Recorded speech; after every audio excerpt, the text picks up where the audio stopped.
In this CBT Nugget, we're going to talk about unified messaging.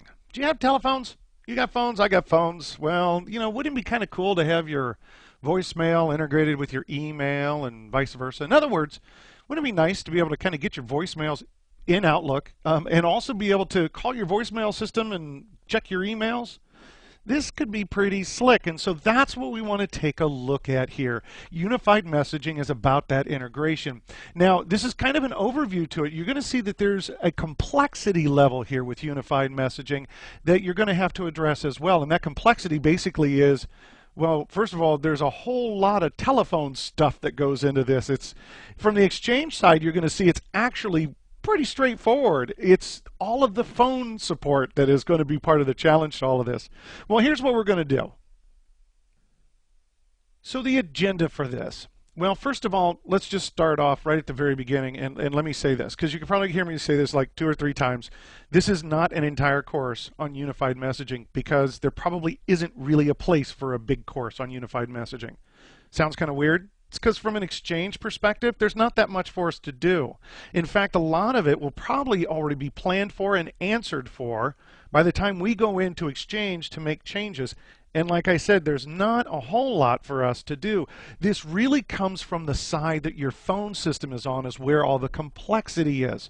And so I want to help you understand that. That's what the point to this nugget is to understand how unified messaging plays and where you're going to need your resources and your understanding to be able to get this all to work. So we'll start off with a basic, what is unified messaging, and the kind of features that it provides. But then I want to take you through some overview and planning. Yes, lots of little pictures, but what you're going to see here is most of the complexity and most of the troubleshooting and most of the implementation and, oh boy, most of all your work is on the side of where your phones are. So there's a lot of, and can I say the word telephony? Can I say that correctly? There's a lot of knowledge that has to be had from the telephone side. Exchange is just kind of like an endpoint to all of this.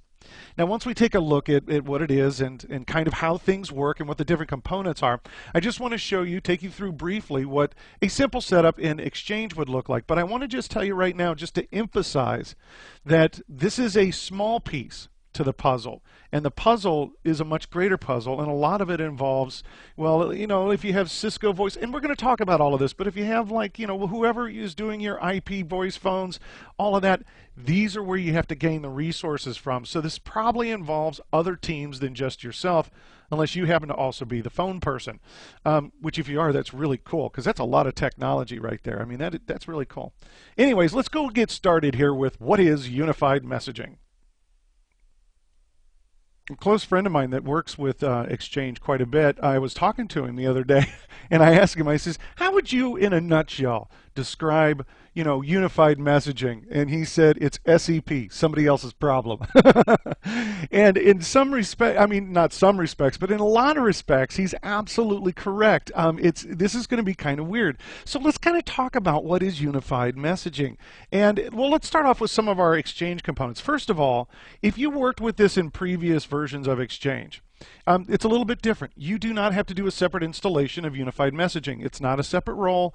Even though we kind of still consider it that way, it automatically gets installed for you. And the components that you'll have, and there's a reason why I'm drawing these out right now, it'll affect your CASBox and your mailbox role. And really what the idea here is, and I'm also going to put a little, remember we have domain controllers down here. I'm putting this down here for a reason, so that we can talk about this. So what's going to happen is that in a nutshell, you're going to be able to do things like this. Voicemails from your phone system. Now, I haven't drawn it yet, but your phone system could be deposited into your mailbox. That's really cool. Matter of fact, the unified messaging can even transcribe them into text. You can listen to them, that kind of stuff. Also, you can contact your mailbox basically through your phone system. See what kind of emails you have, get an email preview. So it's like an integration between all of your phone system and your messaging system. Well, and this is kind of cool, and you can imagine, though, there's probably a lot of complexity here. I want you to think about this for a second. How much do you know about your company's phone system? Yeah, that's where it starts to become a little bit challenging. So let me add to this picture some concepts for you to kind of help this out a little bit. First of all, we have the standard public switch telephone network, or what in the old days, well, I'll just call it PSTN. PSTN. And in the old days, and in some days still, we refer to this as POTS, the plain old telephone system. This is the old-fashioned regular phone system. This is the public side of everything, where all of external phones could be calling into your company. Now, into your company, I'm going to draw a little hashed line here. As it comes into your company, you're going to have your own PBX, which is a private branch exchange. And so you're going to have a PBX. And this private branch exchange is where the outside calls come in. You on this PBX can have your internal, you will have your internal phone systems, all of that kind of stuff that you probably see hanging around the office. Your PBX has been programmed for maybe a hunt group for the salespeople. It probably has a way of answering if you're not there, of answering phone calls, even transferring phone calls if you're not there, so that the messages can be left, all of that. But there's a complexity inside of this PBX, though, that we need to understand a little bit more about. Because there's a couple of ways this PBX could be inside of your company. Could be the really, really, really old-fashioned analog. Dun, da, da, dun, da, dun, da, da. I'm singing as I'm typing out the word analog. And analog being is that, these signals were sent across the wires in a nice little wave. It was just pure analog. That's the really old-fashioned kind, right? And then later on, things started to go to circuit switched, which was digital. So you may have digital in there that's circuit switched. The problem is this: unified messaging, which is actually running on here, and we're running unified messaging, as a whole needs to be packet switched. Well, what's that mean? Well, that means that what you got ain't it. If you've got analog or digital PBX, which is a standard telephone system, okay, you're going to need something very important in the middle here, and this is going to be, you're going to need to have a voice over IP gateway. Voice over IP gateway, GW, that can switch, and let me just write this down here for you. They can switch the circuit switch stuff, and let's see if I can spell the word circuit. The circuit switch stuff can flip it over to packet switched. And then it could actually plug in and talk to unified messaging. In other words, I want you to think about this. We're not speaking the same language, and we need to have something that translates us to speak the same language as we come through. Well, here's the interesting part. As far as I'm an Exchange guy, unified messaging got installed. There's a couple places I go to set up some configurations, but other than that, I've got some isolation here. In other words, everything to this site is what my friend used to say it was. It was SEP, somebody else's problem. I mean, because none of that really has anything to do with Exchange on that side.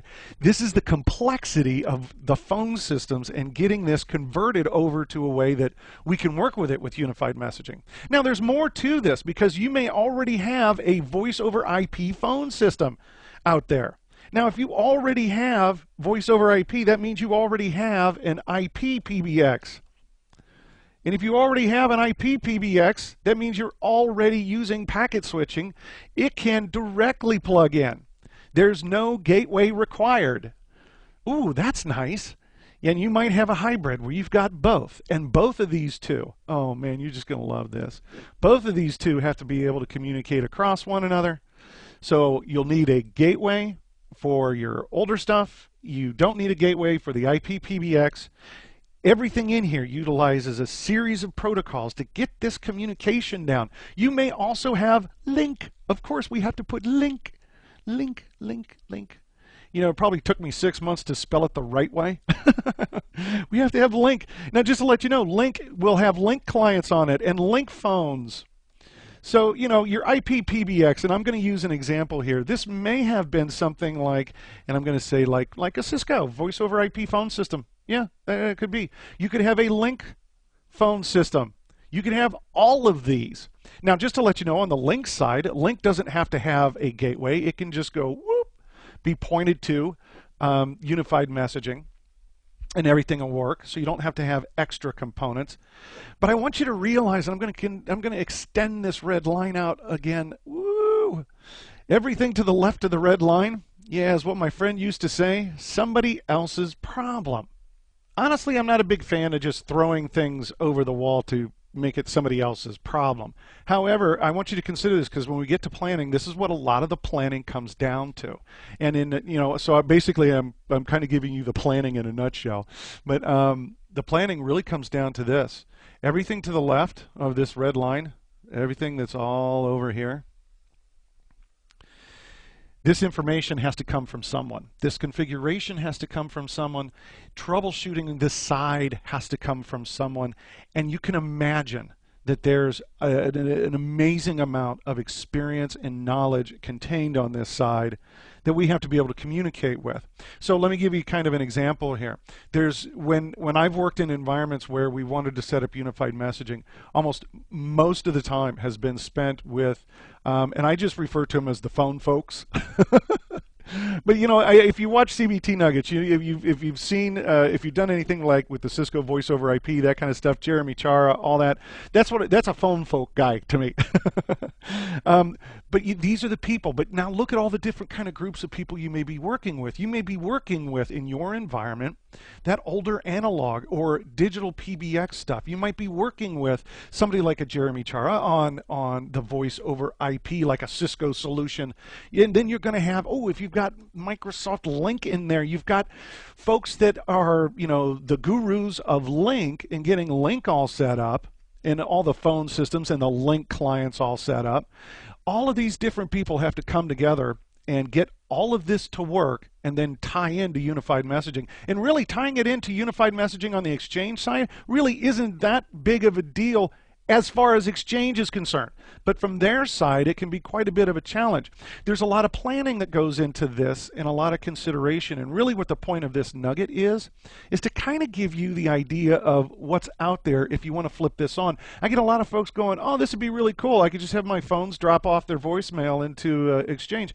That's cool. Okay, well, think about this. That's going to affect your disk space. And how are you going to get the phone call there? I'm not sure. Well, that's where the challenge begins. So completely understanding the internal corporate phone implementation along with the people that are responsible for that, so that you can have those lines of communications are just mission critical with this. From this side of unified messaging, we get the small piece of everything. However, there's a lot of cool stuff that we can do on the UM side. I mean, once this stuff is patched in and it comes to the unified messaging side, I'm going to talk about that here in a minute. There's all kinds of cool things we can configure where the voicemails get dropped off, or if you're not available, they could try to track you down and find you. It could also transfer to other phone numbers. We have all these call answering rules that we can set up. There's a lot of neat stuff on the UM side, but we've got to get the phones to go there before that'll work. So let's kind of take a look here at kind of the overview and planning of it. Oh, wait a minute. Before we do the overview of planning of it, let me just show you this real quick, because I get this question all the time. So the phone call initiation from this side is going to come in from the phones, and it's going to hit. Now, do you guys remember we've talked so much about the client software? You and I have worked together now on setting up clients. The Outlook client, OWA. Where do all the clients connect to? Do you remember? Everything comes into the CAS, the CAS.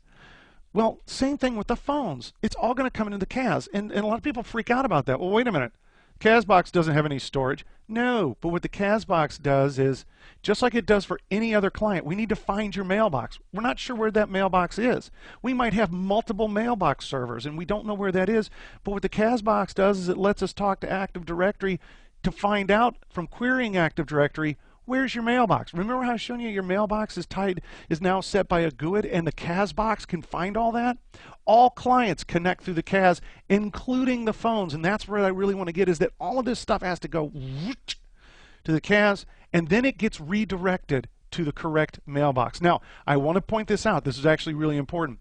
When we're transferring media, like saving a voicemail or something to your mailbox, we're not doing it through the CASBox. At that point, it's direct to the mailbox. We just use a CASBox to find out where it is, and then we make a direct connection to it. So that's kind of something to keep in mind. That's really important. That's important for performance mainly. But yeah, we don't want to keep feeding all of that through the CASBox. So this is just kind of the overall what is it. Let's kind of look at some of the planning for unified messaging. Again, and let me remind you, this is an overview of unified messaging, not a deep dive on it. That would take an entire course in and of itself, plus all of the phone system stuff. But let me show you where to get started with it. So when you want to start to plan and to work with unified messaging, again, those lines of communication, all the folks that need to be involved, and you want to start off with some of the basics. There's some basic information that you're going to want to collect. So just like anything else, you're going to need to collect some info for your planning stage. Things like, number of users that are going to be on this. You remember that that was supposed to be an N. You remember when we were using the Exchange planning sheet, that Excel spreadsheet? There's stuff in there that can help you with this. You're going to need the number of users that are going to be working with this, and you're going to need some information about your call volume. Now, what's interesting is that you can probably get this from the stats of your existing PBX, which would be very helpful.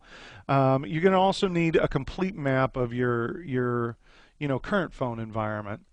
And what are the different components to your phone environment? See, the complexity just ran right up real quick, didn't it? Environment, because think about this, between the number of users, the call volume that you have, and how many messages are going to get stored. Think about that. We're going to start putting that all on an Exchange server. We're going to store those messages. So guess what's going to happen to the Exchange server? All of a sudden, when it comes down to hardware, as you can imagine, your mailbox server, your MBX, I'm just going to call it MBX, but your mailbox role, you're going to have to increase the storage requirements on it. Now, how much? Not sure, based upon what's the answers to all of this stuff up here. Again, that planning guide can help with some of that. But you're going to have to increase your storage requirements, and also that may mean very well increasing the user's maximum mailbox storage capacity as well. Also consider some other things that are going to happen here too. That there are features where unified messaging can do a transcription, kind of a preview transcription of the voice message. That requires a lot of processing capabilities.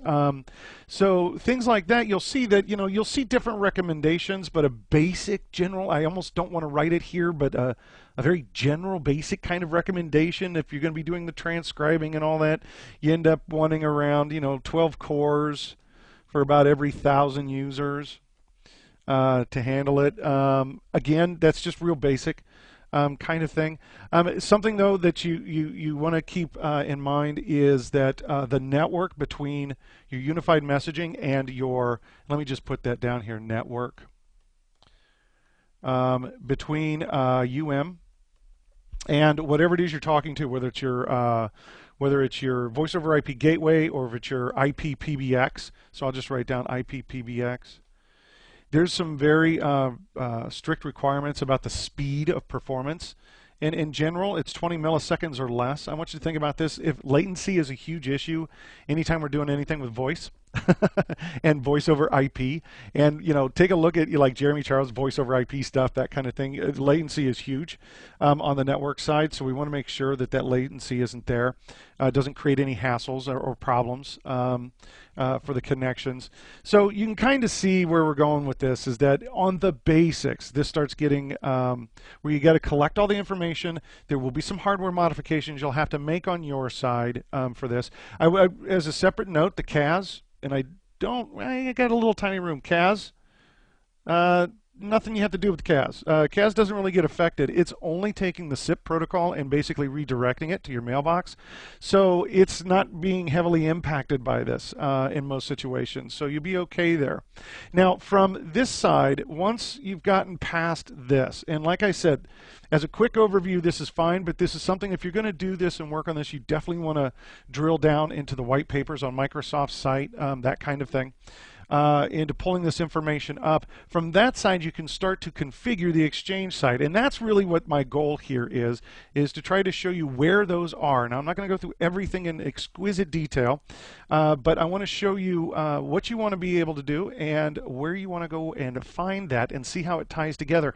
I think you will see that where you need to go isn't that complicated. It's the gathering of all the information that is a little bit more complicated, and the understanding of the phone system. So one of the first things is that you'll need to do is prepare the phone system.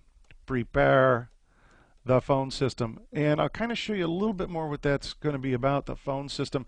But basically, the phone system is going to have to be, I can't even spell, system, is going to have to get redirected to, directed towards Exchange. The hunt groups, all of that stuff is going to have to get past that. It goes to unified messaging. And then unified messaging is going to have to point back to the phone system. And I'll show you where you set that up. That's configuring the unified messaging IP gateway pointers. You're also going to want to configure your dial plans. So your dial plans are going to be dial. Is it A-I-L-I-A? Which way? Well, is that good? Yeah, I think that's right. Dial plans. And I'll show you where this is done. And this will be, you know, what extensions are we using and what numbers do we use to get out with. This includes the policies that we'll set up. And you do the dial plans first, and a lot of this information you receive from what you currently are doing on your PBX, and then you decide if you want to modify it.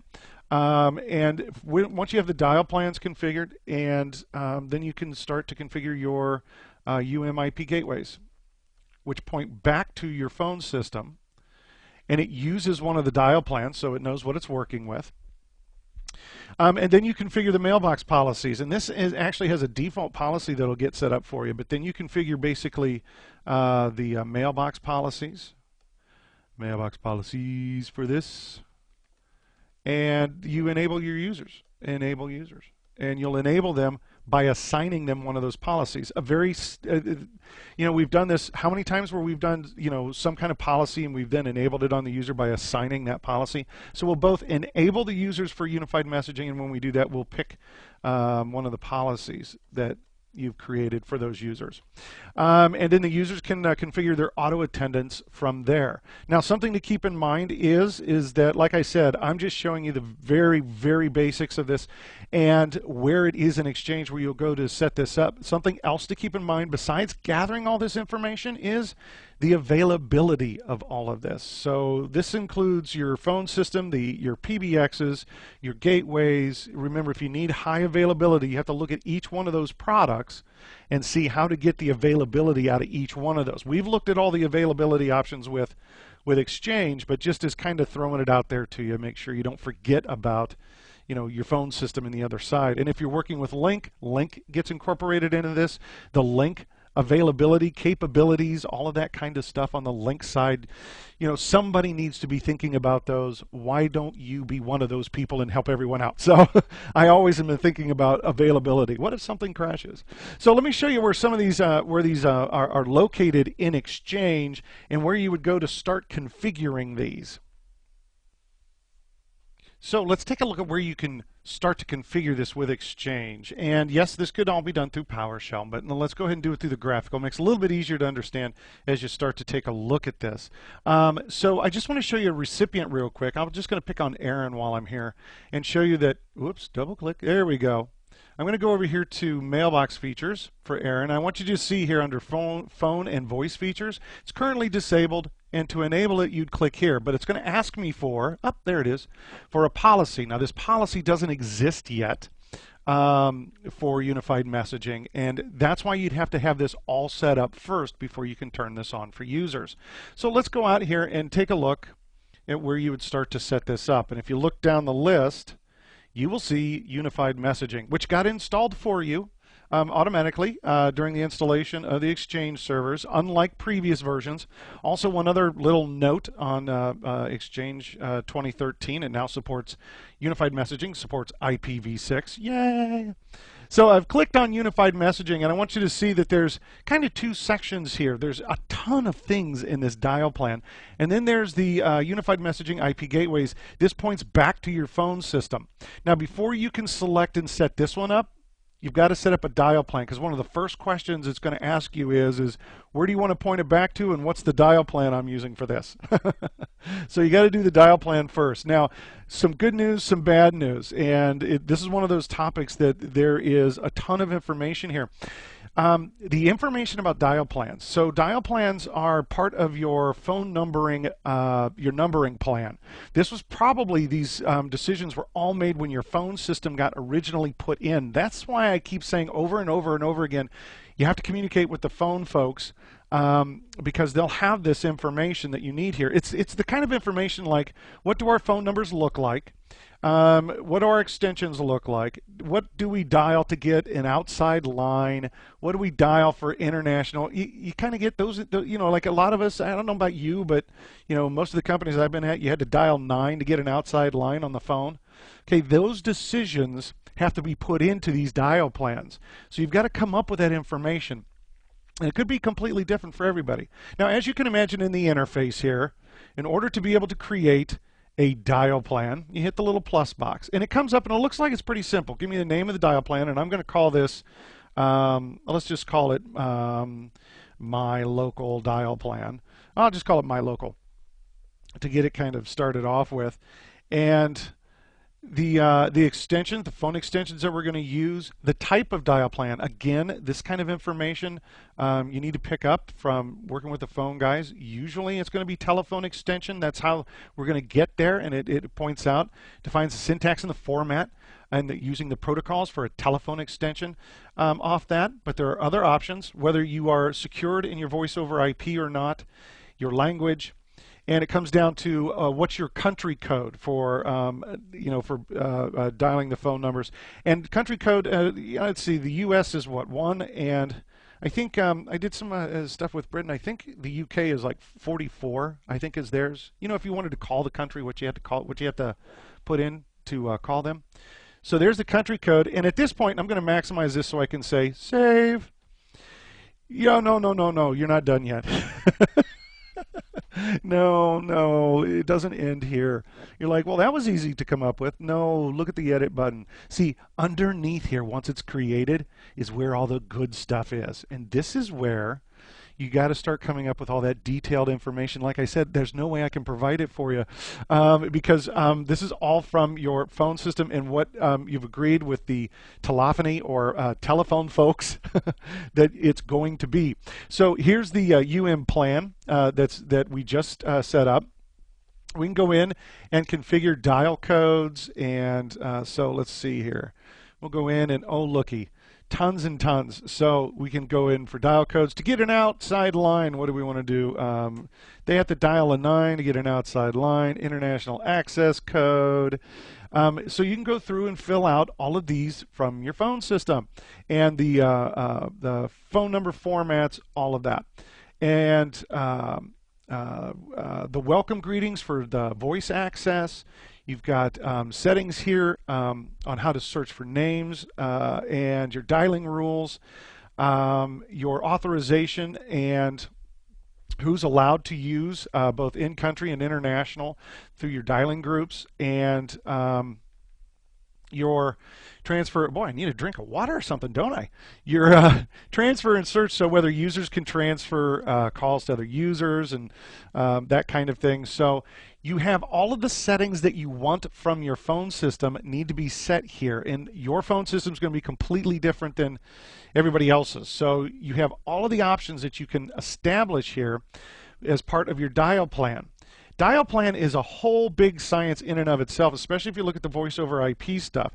Now, once the dial plan is started set up, I want to point out here is my local default policy. So it created this policy. This is the mailbox policy that I need to enable, that I need to give to users.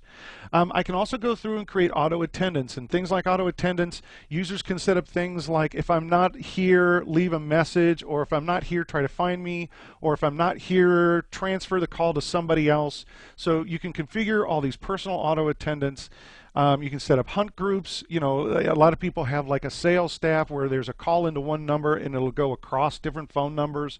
So you have all of the capabilities that you would want from the phone system, your phone system, in this dial plan. So this is the primary area to spend all of your time, and this requires all of the information. Now, from that point, you can set up an IP gateway, which isn't that bad. You just kind of go in here and give it the name of the IP gateway. This is back to my phone. That's not a great name for it, but that's what I'm going to give, and whatever the IP address for that is, and I'm just making one up, so don't type this in on your own.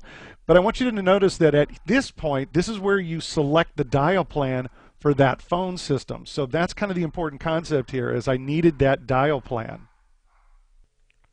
So let me go ahead and click, oh, I can barely see, let me see if I can just go, okay, and we'll save that.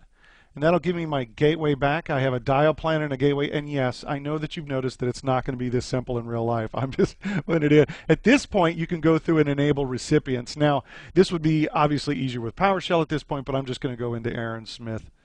And again, it's mailbox features. And this time you'll see that when I click enable, I'll have the ability to now browse that mailbox policy. And there it is. I'm going to maximize it just so I can say, okay, and have him set up with this. Now it comes up and you can specify the extensions and pin settings for Aaron for getting up and running with unified messaging. And oops, I need to give him an extension. Let's give him an extension. 1, 2, 3, 4, 5. I hate it when people do that in real life, but you know, I know. And then Aaron will be enabled with his extension. And you can go in and always disable it, view his details. I'll say okay, and there's Aaron. Oops. Somehow I accidentally deleted Aaron's logon name. Oh, what was it, Aaron S? We'll go with that in the process of doing that. And once again, I know that this is a really quick run through and overview of the components and setting up unified messaging. Really, the idea here was, again, to have both a concept of what's involved with unified messaging, what kind of information you're going to need, some of the basic concepts of phones and that, and where here in Exchange you would go and do it. So down here, unified messaging, and you could set it up right here.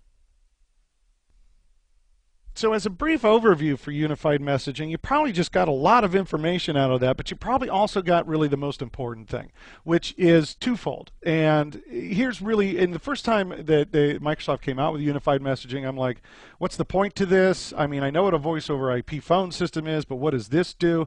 And really, that's kind of what the important point was, is what is unified messaging? That's really what I wanted to focus on. And what it is a way for you to be able to hook your phone system and Exchange together so that, well, in a nutshell, you get your voicemails in your mailbox, and you can also use the phone system to retrieve your emails. So it kind of goes both ways that we can work with this. And a lot of people working with unified messaging really like that integration, especially if you're also integrating with Lync. Maybe you've got this set up with O365. But I also wanted you to see that this isn't something that you just go, yeah, I'll get that set up for you this weekend. No, that's not going to happen like that. Unified messaging is very complicated because of all that phone system. Now, you personally might be the phone guru, in which case, well, it's pretty easy to deal with the Exchange side if you're the phone guru. But if you're not the phone guru, that was the key, is getting the communications going. So getting connected to the phone gurus, connected. Because when we get down into planning, down here, you can see real quick that all of the information that we need in order to be able to correctly set up unified messaging comes from knowing what all of that phone information is. The different types of phone systems that might be in place. We're going to have to know how to connect to them, what their IPs or their gateways are, what the IP PBX is, what the dial plans are. A lot of those decisions were made way before we ever, even thought of putting up unified messaging. And now we have to find all that information, document it, and then we can get it set up for our users. And on small scale, it's not too bad, but in larger scale with complicated multiple dial plans, boy, it does get more and more complicated. So this is something that, no, it's not going to happen on the weekend, but as you could see, once you do get a handle on that data, actually doing it in Exchange is pretty quick and easy. Whether you do it with PowerShell or the graphical, it's pretty fast. Well, you know what? This has been an overview of unified messaging. I hope you have found some of the information in here very useful, especially the architecture and, kind of getting a feel for what some of the components are involved that you'll be working with this. So, basically, I hope this video has been informative for you, and I'd like to thank you for viewing.